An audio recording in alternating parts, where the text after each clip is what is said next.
Welcome back to my YouTube channel. I hope ಎಲ್ಲರೂ ಚೆನ್ನಾಗಿದ್ದೀರಾ ಅಂತ ಅಂದ್ಕೊಂಡಿದ್ದೀನಿ. ಸೊ ನಾನು ಮೊನ್ನೆ ಒಂದು ವಿಡಿಯೋ ಹಾಕಿದ್ದೆ, ಸೀರೆ ಡ್ಯಾಮೇಜ್ ಆಗಿತ್ತು, ಎಕ್ಸ್ಚೇಂಜ್ ಮಾಡ್ತಾರೋ ಇಲ್ಲೋ ಗೊತ್ತಿಲ್ಲ ಅಂತ. ಸೊ ಅದ್ರದ್ದು ಎಕ್ಸ್ಚೇಂಜ್ ಮಾಡ್ಕೊಂಡು ಬಂದೆ. ನಿಜವಾಗ್ಲೂ ಖುಷಿ ಆಯಿತು. ಅವ್ರು ಏನೂ ಮಾತಾಡಲಿಲ್ಲ ಪಾಪ. ಹೋಗಿದ ತಕ್ಷಣ ಬಿಲ್ ನೋಡಿದ್ರು, ಸೀರೆ ಸಹ ಚೆಕ್ ಮಾಡಿದ್ರು, ಡ್ಯಾಮೇಜ್ ಆಗಿರೋದನ್ನು ನೋಡಿಬಿಟ್ಟು ಸರಿ ಓಕೆ ಚೇಂಜ್ ಮಾಡ್ಕೊಳ್ಳಿ ಅಂತ ಅಂದ್ಬಿಟ್ಟು ಚೇಂಜ್ ಮಾಡಿಕೊಟ್ರು.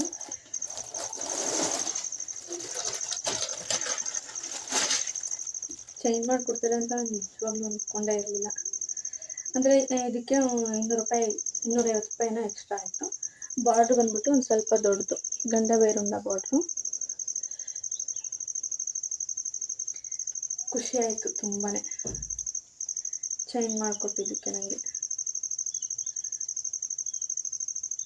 ಈ ಥರ ಎಕ್ಸ್ಟ್ರಾ ಬಂದಿರೋ ದಾರ ಏನು ಕಿತ್ತಾಕ್ಬಾರ್ದಂತೆ, ಕಿತ್ತಾಕಿದ್ರೆ ಅದು ಆ ಥರ ಓಪನ್ ಆಗಿಬಿಡುತ್ತೆ ಅಂತ ಅಂದರು. ಎಲ್ಲ ಫುಲ್ ಎಲ್ಲ ಓಪನ್ ಮಾಡಿ ಅಲ್ಲೇ ತೋರಿಸಿದ್ರು. ಅಲ್ಲಿ ವಿಡಿಯೋ ಮಾಡ್ಕೊಳೋಣ ಅಂದರೆ ಬಟ್ ವಿಡಿಯೋ ಅಲೋ ಇಲ್ವಂತೆ, ಅಲ್ಲಿ ವಿಡಿಯೋಸು ಫೋಟೋಸು ಏನೂ ಅಲೋ ಇಲ್ವಂತೆ. ಸೊ ಅದಕ್ಕೆ ಸುಮ್ಮನಾದೆ, ಮನೆಗೆ ಬಂದು ತೋರ್ಸೋಣ ಅಂತ.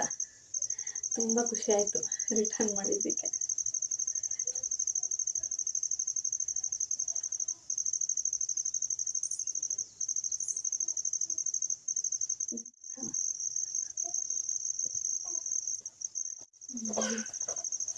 ಹಬ್ಬಕ್ಕೆ ಬಳೆ, ಪರ್ಫ್ಯೂಮ್ ಅಲ್ಲೇ ಸುಮಾರು 4 ವರ್ಷ ಆಗಿತ್ತು ನಾನು ಪರ್ಫ್ಯೂಮ್ ತೊಗೊಂಡು. ಇವತ್ತು ತೊಗೊಂಡಿದ್ದೀನಿ. ಆಮೇಲೆ ಕ್ರೀಮ್, ನೈಲ್ ಪಾಲಿಶ್, ತುಟಿಗಚ್ಚು, ಲಿಪ್ ಬಾಮ್. ಇಷ್ಟೇ ನನ್ನ ಶಾಪಿಂಗು. ಇದಕ್ಕೆ 500 ರೂಪಾಯಿ ಆಯಿತು. 4 ವರ್ಷಕ್ಕೆ ಇವನ್ನೆಲ್ಲ ತೊಗೊಂಡಿರೋದು. ಅದು ನಾನೇ ದುಡ್ಡು ಪೇ ಮಾಡಿದೆ. ಸೀರೆಗೆ ಅವರೇ ಕೊಟ್ಟರು, ಎಕ್ಸ್ಟ್ರಾ 250 ಆಯಿತು. ಪ್ರಮೋದರೇ ಕೊಟ್ಟರು. ಇದ್ರದ್ದೆಲ್ಲ ನಾನೇ ಅಮೌಂಟ್ ಹಾಕಿ ತೊಗೊಂಡಿದ್ದು. ಬಳೆ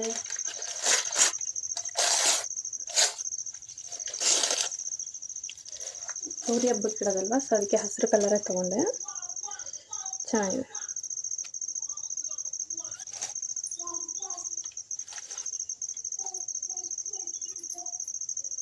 ಅದೇ ಈಗ ತಂದಿರೋ ಸೀರೆ ಬಂದ್ಬಿಟ್ಟು 1350, 250 ರೂಪಾಯಿ ಎಕ್ಸ್ಟ್ರಾ ದುಡ್ಡು ಕೊಟ್ಟೆ. ಫಸ್ಟ್ ತಂದಿದ್ದು 1110 ರೂಪಾಯಿ, 1100 ರೂಪಾಯಿ ಸೀರೆ. ಅದು ನನಗನ್ಸೋ ಪ್ರಕಾರ ಸ್ವಲ್ಪ ರೇಟ್ ಜಾಸ್ತಿ ಆಯಿತು ಅಂತ ಅನಿಸುತ್ತೆ. ಅದಾದಮೇಲೆ ವಾಟ್ಸಪ್ಪಲ್ಲಿ ಮತ್ತು ಇನ್ಸ್ಟಾಗ್ರಾಮಲ್ಲೆಲ್ಲ ಬುಕ್ ಮಾಡಿ ತೊಗೊಳ್ಳಿ ಅಂತ ಸ್ಕ್ರೀನ್ ಮೇಲೆ ಹಾಕಿರ್ತಾರಲ್ಲ, ಅದ್ರಲ್ಲಿ ತುಂಬ ರೇಟ್ ಕಡಿಮೆ ಇರುತ್ತೆ. ಈ 400-450 ಅವೆಲ್ಲ ಸ್ವಲ್ಪ ಬೇರೆ ಥರ ಸೀರೆಗಳು. ಈ ಥರ ಕ್ರೇಪ್ ಮೈಸೂರು ಸಿಲ್ಕ್ ಸ್ಯಾರಿ ಬಂದ್ಬಿಟ್ಟು, semi crepe Mysuru silk sari ಬಂದ್ಬಿಟ್ಟು ಏನು 650, 750, 850, 950, 1000 ಇಷ್ಟೇ ಇರುತ್ತೆ. ಇದಕ್ಕಿಂತ ಮೇಲೆ ಅಂದರೆ ಸ್ವಲ್ಪ ಅದು ಕ್ವಾಲಿಟಿ ಜಾಸ್ತಿ ಇರುತ್ತೇನೋ, ಬಟ್ ಇದೇ ಕ್ವಾಲಿಟಿಲಿ ಈ ಥರ ರೇಟ್ ತೋರಿಸ್ತಾರೆ. ನನಗನ್ಸೋ ಪ್ರಕಾರ ಅಂಗಡಿಲಿ ತೊಗೊಳೋದು ಬೆಸ್ಟಾ ಅಥವಾ ಫೋನಲ್ಲಿ ಬುಕ್ ಮಾಡಿ ತೊಗೊಳೋದು ಬೆಸ್ಟಾ ಅಂತ ಕನ್ಫ್ಯೂಷನ್ ಆಗಿ, ಆಮೇಲೆ ಹೆಂಗೆ ಬರುತ್ತೋ ಕ್ವಾಲಿಟಿ ಅನ್ನೋದೊಂದು ನನಗೆ ಡೌಟ್ ಇತ್ತು. ಯಾಕಂದರೆ ಫಸ್ಟ್ ಯಾವುದೋ ವೆಬ್ಸೈಟಲ್ಲಿ ಹೋಗಿ ಬುಕ್ ಮಾಡಿ ಆ ಸೀರೆ ಬಂದು 1500 ಸೀರೆ ನಿಜವಾಗ್ಲೂ ಚೆನ್ನಾಗೇ ಇರಲಿಲ್ಲ. ಇನ್ನು ಹೆಂಗೆ ರಿಟರ್ನ್ ಮಾಡೋದು ಅದ್ರಲ್ಲಿ ನನಗೆ ಗೊತ್ತಾಗಲಿಲ್ಲ. ಸೊ ಹಾಗೆ ಮಾಡಿಬಿಟ್ಟಿದ್ದೀನಿ. ಅದ್ರದ್ದು ಏನಂತಾರೆ ಕೆಡಿಸ್ಕೊಂಡು, ಅದರಿಂದ ನಾನು ಇದರಲ್ಲಿ ಬುಕ್ ಮಾಡೋದಕ್ಕೆ ಸ್ವಲ್ಪ ಹಿಂಜರಿತೀನಿ. ಮತ್ತು ಮೊನ್ನೆನೂ ಅಷ್ಟೇ ಮೀಶೋದಲ್ಲಿ ಒಂದು ಬುಕ್ ಮಾಡಿದ್ದೆ, ಅದು ಸಹ ಚೆನ್ನಾಗಿ ಬಂದಿರಲಿಲ್ಲ. ಯಾರೋ ಯೂಸ್ ಮಾಡಿರೋ ವಸ್ತು, ಮತ್ತು ಬ್ಲೌಸ್ ಪೀಸು ಅಷ್ಟೇ ಫುಲ್ ಚೆನ್ನಾಗಿರಲಿಲ್ಲ. ಸೊ ಅದಕ್ಕೋಸ್ಕರ ನಾನು ಬುಕ್ ಮಾಡಿ ತೊಗೊಳೋಕ್ಕೆ ಸ್ವಲ್ಪ ಹಿಂಜರಿತಾ ಇದ್ದೀನಿ. ಒಬ್ಬೊಬ್ರು ಹೇಳ್ತಾರೆ ರಿವ್ಯೂ ತುಂಬ ಚೆನ್ನಾಗಿರುತ್ತೆ, ಹಾಗೆ ಹೀಗೆ ತೊಗೋಬೋದು ಅಂತ. ಯಾಕೋ ನನಗೆ ಮನಸ್ಸಾಗ್ತಾ ಇಲ್ಲ. ನೋಡೋಣ ನೆಕ್ಸ್ಟ್ ಯಾವಾಗಾದರೂ ಟ್ರೈ ಮಾಡೋಣ ಅಂತ ಅಂದ್ಕೊಂಡಿದ್ದೀನಿ ಬುಕ್ ಮಾಡೋದಕ್ಕೆ.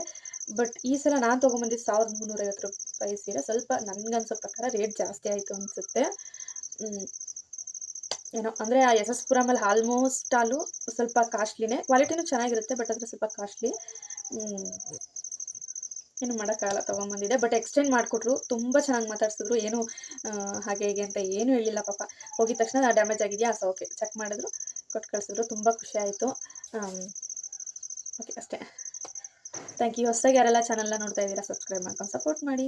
ಸೊ ನೆಕ್ಸ್ಟು ಡೈಲಿ ಬ್ಲಾಗ್ಸ್ ಹಾಕೋದು ಬೇಡ ಅಂದ್ಕೊಂಡಿದ್ದೀನಿ. ನೋಡೋಣ, ನಂದು ಮತ್ತು ನನ್ನ ಮಗನ ಕಾಂಬಿನೇಷನಲ್ಲಿ ಏನಾದರೂ ಗೇಮ್ ಥರನೋ ಅಥವಾ ಏನಾದರೂ ನಮ್ಮ ಬಗ್ಗೆ ಮಾತಾಡೋ ಥರ ಏನಾದರೂ ವೀಡಿಯೋ ಮಾಡಿ ಹಾಕೋಣ ಅಂತ ಅಂದ್ಕೊಂಡಿದ್ದೀನಿ. ಬೇರೆ ಕಂಟೆಂಟ್ ಯೋಚನೆ ಮಾಡಿ ಹಾಕೋಣ ಅಂತ ಅಂದ್ಕೊಂಡಿದ್ದೀನಿ. ಸೊ ಸಪೋರ್ಟ್ ಮಾಡಿ. Okay, thank you, bye.